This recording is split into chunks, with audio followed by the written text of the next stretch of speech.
So I make music for my own mental health. I think that I have cracked the code. So making music in isolation, it's been really fun and interesting. I've had to adapt a lot of things. So the studio's been on lockdown since Corona started, and it's been challenging, you know, even though I had only been there for like 4 months. It's been, you know, a really, really challenging process coming back home. I want to talk about like 5 points that I started doing in my house, so I'm able to like get those emotions out, so I can get all balanced out, create some music, put some music out there, and then get everything going. One thing that I needed to do was to set up a space where I could like just start everything and start playing. As you guys can see over here, a place where I have all my machines and I just like turn them on, and then I am able to just start creating. That's been really good to have. At first, I started like by taking everything down, and it made this mental block. Then I decided, okay, I'm going to trust my 2.5-year-old son. I'm just going to leave everything out here. I'm just going to cover it up, and it's going to become part of like what's on the table. And he probably won't even notice. Sure enough, he doesn't notice it. So I'm able to just like leave everything plugged in, and it's really amazing because then I don't have to think on like what I'm going to have to like start plugging in. So the second point is trying to set up a time for you to like make music. I've been here in lockdown probably like 2 months already, and the first couple of weeks, 1 week, right? And well, when I say 1 week, it was like more like 3 days.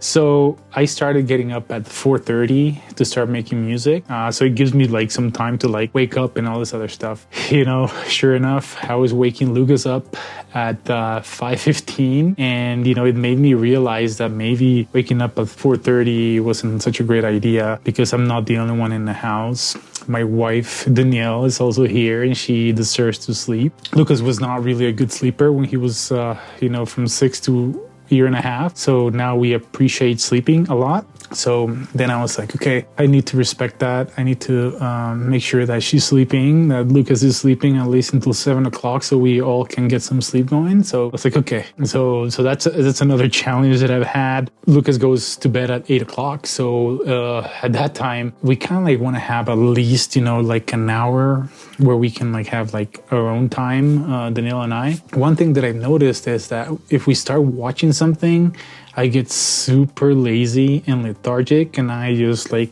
call it quits and never end up doing anything at night. If we actually spend some good quality time talking about our day, you know, not watching Netflix, I think it's more engaging, and it makes my brain, you know, be engaged and not get super lazy. So after that, I was like, okay, maybe I'm going to start making music from 10 to midnight. And that seems to work really well. Lucas is sleeping. Danielle is able to go to sleep at 9 o'clock. And then she's able to like get up at 9. And it's all working out really, really well. And it's hard to do it, you know, from 10 to midnight. Because if you have a really good group going, then you might not want to stop. And then you might end up going to bed at 2 o'clock in the morning. But for me, the thing is that Lucas wakes up at 7 o'clock. It doesn't matter if I sleep or not, he's waking up at 7 o'clock. So that is something that I had to consider. If you don't get your at least 6 to 8 hours of sleep, your head starts getting like all weird. The tip number 3,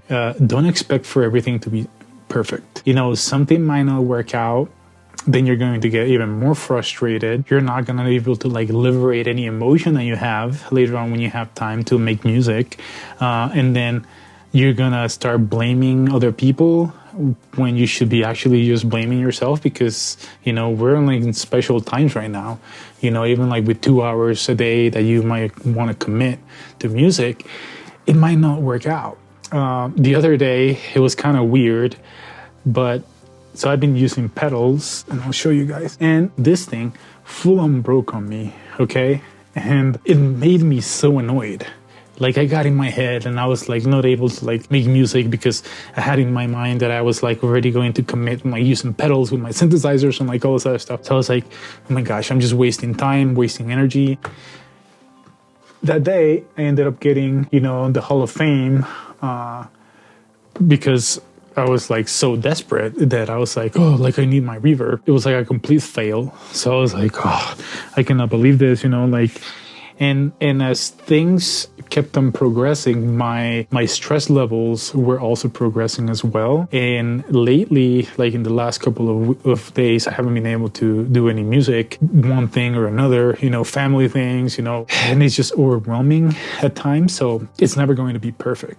The other tip that I'm going to suggest is before you start making music, meditate. Close your eyes for 5-10 minutes and just start meditating, letting things go. Clear your mind of whatever has happened throughout the day, because then at that point you're able to perform better in your art. It could be, making music, making new sounds, making a beat, or like whatever you're doing. I think it's good to go in with a clear mind. Like my last tip through this entire process that has helped me a lot. Understand isolation is not going to last forever. Learn from it. Grow in patience. I think that if you work hard enough every day, 2 hours, 1 hour a day, and you commit, hard work is going to inspire creativity, and then you're going to be inspired to create music. Don't fall in the trap of I need to be inspired to make music, because that really doesn't happen. The process of understanding how precious this time is, not only for making music, mental health, everybody is on top of each other, and it's been,